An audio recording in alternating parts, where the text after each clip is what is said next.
I'm prepared to tell you what went down, and I've never told anyone before. We'll get to that. But so, okay. This is an exclusive. First off, you might want to give it to somebody else because I'm kind of a retard. I don't know if you've read. The good news is I'm a retard. Well, and here's a couple of retards with a good microphone. And here's the thing too, like I'm not a provocateur, right? I never thought that. And I think actually one of the first things I told you on the phone was like, dude, I don't care who killed Bin Laden. I believe I said I don't either. Yeah. But fuck.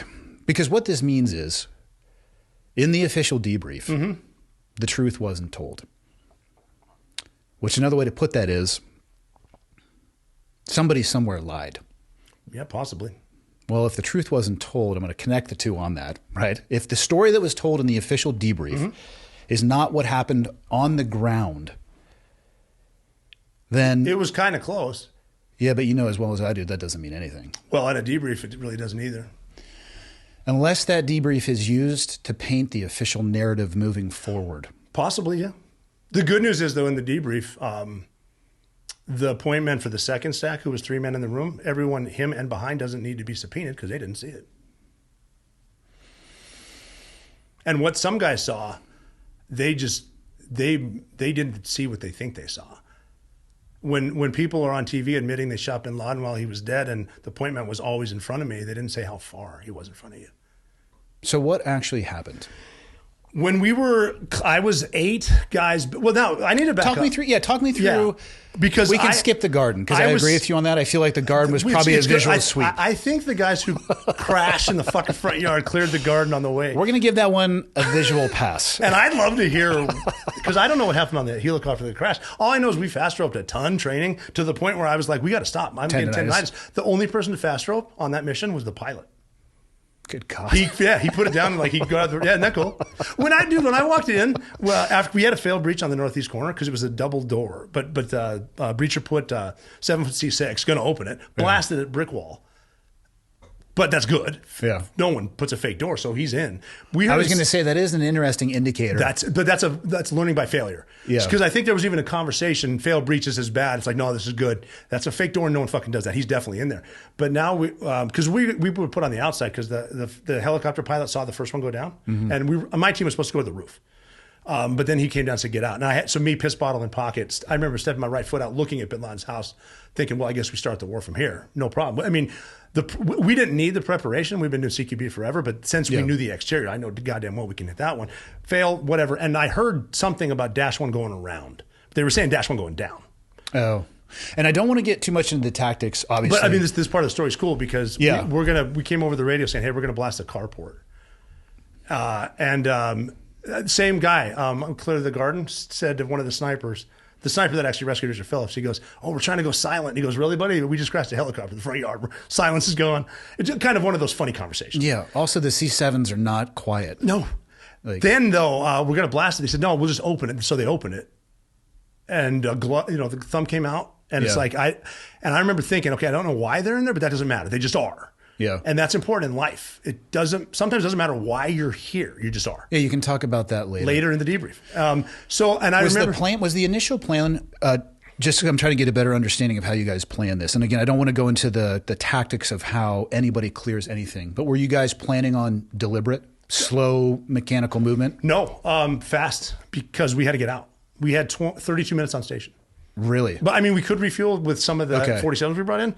But are we talking like full-on hostage rescue running and hair on fire? Well, no. So a blend of the two. Pie the door, but yeah, okay. blend. Gotcha. A hybrid, if you will. Yeah. No, we were going to drop off snipers, machine gun, Cairo, cheese, and then interpreter. I don't know who that fucking guy is, but he had a gun. He spoke fluent Urdu. Then we were going to go to the rooftop, fast rope, and then we had a system rig where actually 01, Ground Force Commander, hopped out, put the rope around his back, and then we fast rope onto the balcony. We're going to shoot through the window that we think is going to be there. Oh, interesting. And then the first team is going to fast rope, take the guest house, come in, we're going to hit them that way. The classic Oreo. Right. The delicious center is not as delicious for those on the inside. It gets hot in the delicious center. But then they crash landed, and so we're out here. The pilot saw them put us out. Their thumb comes out, and now they're already clearing. Yeah. And that was cool for me because it turns out I got a front row seat to watch this. And I'm literally taking snapshots in my mind because this house is going to blow up and we're going to die. And I got to remember, but the whole thought process too, because people say, why weren't you scared? It's like, what an ending. I'm with my boys, man. I went there with my friends. Was there intel that it was rigged? Or just the assumption based off of the height? No intel. It was assumed. Yeah. Which is not a bad assumption. No. I mean, but again, looking back, though, the only one that really martyred himself was the fucking Caliph. Was he the dude in the outbuilding? Yeah. Wasn't that, what's his name? Al-Masri? Abu Bakr al-Masri, the Caliph from ISIS. He blew himself up. But other guys like bin Laden didn't. It's like, I call it they get more heaven if they recruit guys to go blow themselves up. I call that Amway for Allah. Yeah. But so he didn't blow himself up, but we thought he would. So when we go in though, the crew went over to the guest house. That was business crew. So him and the guy from Blue Squadron over there. How much time would you say is elapsed in this? I mean, it's easy to 2 minutes, maybe.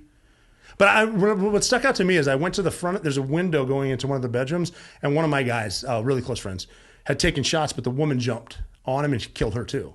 And I remember him saying something along the lines of, "Shit, I just killed a woman. Are we something along the lines of, are we going to be in trouble, or is this bad?" And I remember talk about that shit later. See, that's what I remember thinking. Like, how fucked up are our lawyers and our rules of engagement that we're on the bin Laden raid? Tier 1 operators are wondering if they're going to jail.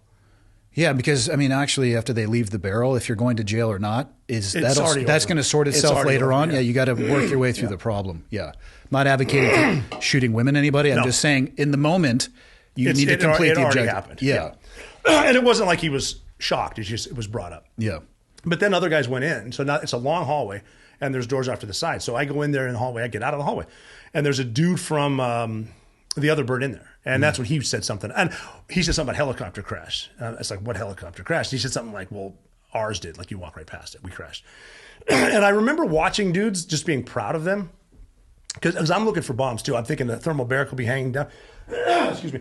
And what did it look like on the inside? Did you see? Standard house in Iraq. No indication of the stuff that you were looking for? Nope, not till the second deck. Okay, so at the first deck, at the first deck, were you thinking like, oh, damn, maybe there is less risk? When I stopped. I didn't see any charges. There was nothing there, no guns, except for the dude. Yeah. And then I remember watching guys go through breaching problems. I remember one dude in particular. You know him. I don't want to say his name. He's not public. Watching him go. I'm in Osama bin Laden's house, looking down a hallway. There's a barricaded door to get to the stairwell. The intel chick told us would be there, and Khalid will be there.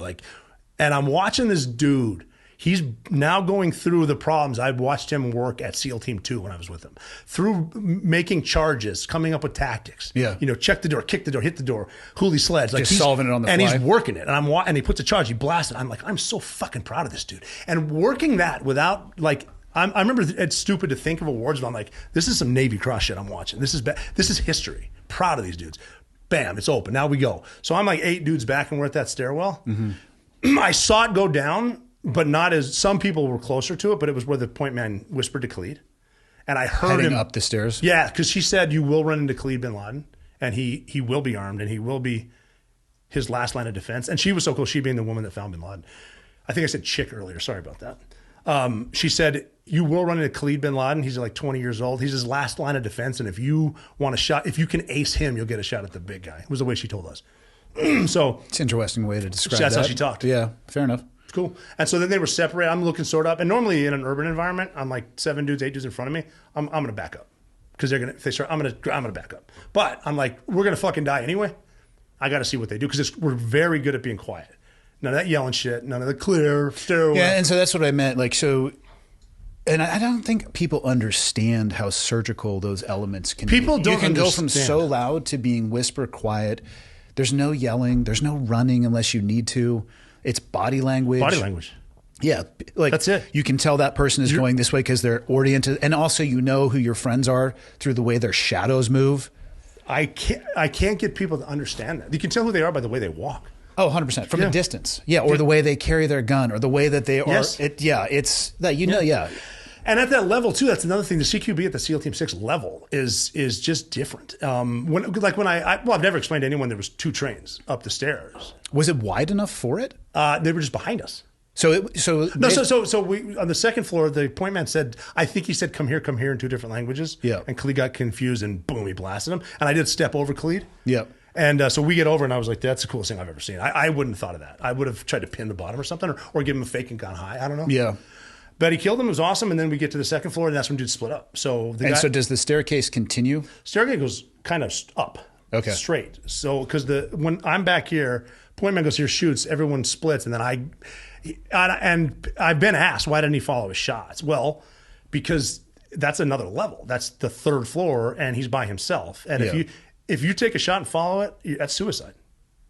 Yeah. I mean, you can, but I'd wait. I'd give it a pause. Unless there was an incredibly compelling reason to do so. Taking a shot at what you think you see behind a curtain and it moves is not a compelling reason to do one-man entry on a third floor. I would agree, especially if you were to trigger something that could have consequences for everybody else. Because plus, if he goes up there, gets hit, now we got a wounded man. We're not up there.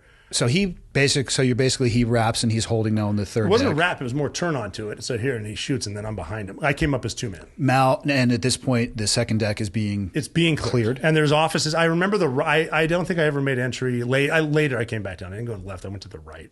Later, yeah. But now we're down to 2, and it's where's the other train? What did you mean by that? So they're clearing. Okay, so the train, the majority of the bodies are sweeping through the second. They're just going to clear the second. Then we're going to make entry. But he took a shot. And he could see movement. There was a curtain there, and it almost looked like a military blanket, a green blanket, but a shower curtain. And that's what we could sort of see back. I don't know how it was backlit, but he could see people moving. But did it just open to a large room? I kind of went to the bedroom off to the side when we went up and in. And he was just saying, he didn't know it was me, but he knew it was his guy because I gave him positive whatever. And I'm not guiding him. He knows what we're doing. I've been to war with this guy a lot. He'd already shot. I'm here. And he's like, we got to go. And I'm like, all right. And I can see it right now. And on my part, it definitely was not bravery. It was, this is where we run in. He's going to blow himself up, okay?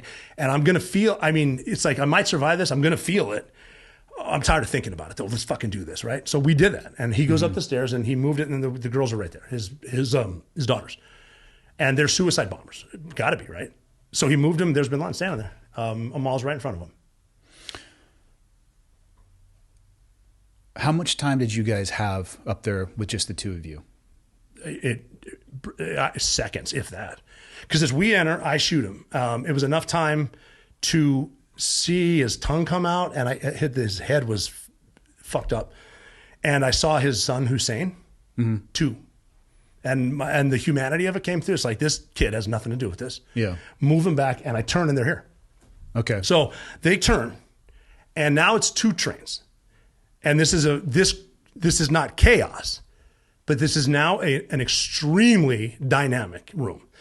2 trains have entered, and it got to the point because one of the most dangerous things in CQB, ship takedowns, parallel trains. Yeah. And then you can clear back, but if you clear forward, we're doing everything. This is in training. We're doing everything from chem lights under the door to you knock as a safe word. And it came down to, all right, don't worry about pointing your gun at someone, even if you're on fire. The new rule, don't shoot someone who looks like you. So that's a super good rule. But it's so simple, right? Instead of the barrel waving the clip, just don't shoot him. Like, oh, my bad. Don't shoot the person that looks like a spaceman. But now, so I just killed Bin Laden right here, moved Amal who'd been hit here. The other train comes in. Now guys are shooting Bin Laden. I need to go get a picture. I pour water on his face. Someone point blank shoots him in front of me. And I go, what the fuck was that? We got to identify this guy. Now I ask people, I've never told that story before. And there's a little bit more that I will save for the Bible on the stand. If that happens in front of you, are you going to debrief that? Guys come in, they're blasting Bin Laden, one guy fucking shoots him in the face in front of me. I'm not telling that story. We need to make this work. This is a bad situation now. And I've been leaving breadcrumbs for this for 10 years now. It's a tough question, man. I'll be honest with you. I lean towards telling the truth. That is the truth. No, that's what I mean in the debrief, though, too. Because the reality is... At the time, it didn't matter. We're going to be best friends forever, and no one needs to know this happened. It's still a lie, though. No, I didn't tell it either. There's also lying by omission. Whatever. It's a debrief. I didn't tell that part of the debrief. This is the truth. I understand that. What I'm saying is you knew that what was being said in the debrief wasn't the truth. And I'm not trying to assess blame. That's not what I'm trying to do. But you asked, what would I do in that situation? Mm-hmm. And again, this is a hypothetical, right? Fucking easy for me because we're sitting in Kalispell, Montana, and I don't have the pressure. You understand literally the global optic that is going to come from this. So I understand. No, you know what's crazy is not really The global, I mean, obviously, eventually, like you realize this is going to be global news. Let's put it that way. Well, but at the time, being in that, like everyone's special. Yeah. So you don't really take credit. Yeah, not credit, but you don't appreciate how special. Like we were surprised as shit when we got back to the Seabees place and on Yahoo, you'd see SEAL Team 6 kills Osama bin Laden. That was surprising. Yeah. Well, would I do that differently now? Fuck yeah, I would do it differently. If I could go back and do the debrief differently, you're goddamn right I would. And if you want this on tape, fine. But again, I wasn't talking. But also with the argument that I was foreman, I hope they play the debrief. Yeah. That blows me being the foreman completely out of the water. I don't know if you saying you weren't the one talking gives you the cover. I'm not trying to get cover. I'm not trying to get cover. And I'm not saying this top cover should have. I was going to take that to my grave. This doesn't matter. This team got him. So going back to your question though, I want to believe that I would have told the truth to include the guy walking up point blank, because here's the reality. He shouldn't have done that in the first place. Fuck no, he shouldn't. And I understand. But also, I shouldn't understand be getting exactly blamed for being the guy that did it. I agree with you. I'm a lot taller than the guy that did it. We're talking about, you can tell people who are there by the shadows and their walk. You know goddamn well I did not canoe bin Laden. Yeah. I understand why not only somebody would do that, but also shoot his dead body after 20 years of sustained combat. To be fair there too, I don't have a problem with that. I just need to identify him. What I have a problem with is someone doing it and then years later they say, that's what I did, try and take credit for it. That is not the case. I'm a fucking team leader. I just watched a guy who's not a team leader miss the shot of his life. I'm not going to put that in a debrief either. Why? But why does that need to be historic when no one knows what happened in the room and no one's going to say AAR should never be released, right? Oh, fair enough. It should have never been released. So why not tell the truth and the whole truth? I wish I would have. No, I mean this wasn't. What do you? So let's say let's spin this out because I'm just curious. Sure. What do you think the reaction would have been from the military if in the debrief you had said, then yeah, this guy came up point blank when we were getting ready to take a picture, shot him in the face multiple times, and multiple team members shot bin Laden dead on the ground, which I'm going to be honest too, I don't have a problem with. I don't have a problem with it. Yeah. Based on people being in Leavenworth for murder at war, I'm not taking that chance with my best friends. I'm not taking a chance. Plus, no one's ever going to fucking know as long as we keep the story straight, which we did not. At the JSOC level? Don't you think we should be better than that? I also don't think we should have fucking tattletales at a JSOC level, which we do. You don't have to worry about tattletales if you tell the truth. I mean, fair enough, fine. But in a debrief like that, you've never told the commanding officer on the record exactly what went down. That's it. For clarity, I've never done a debrief like this where the commanding officer gave a shit. There's this level of operation you were on, and then under the table. This entire team knows exactly what happened. There was no question. Yeah. When they hit record, we gave them top cover. There was no question. When we were all standing around bin Laden's body with Admiral McRaven there and 01 there and everyone there, the guy that cleared the garden there was no question. And then we recorded a debrief like we do 100% of the time. The biggest problem is... Well, there's no problem. I'm telling you what happened. No. I'm not saying a problem with you. What this can be construed as is that we lied before, but now I need you to believe us because we're telling the truth.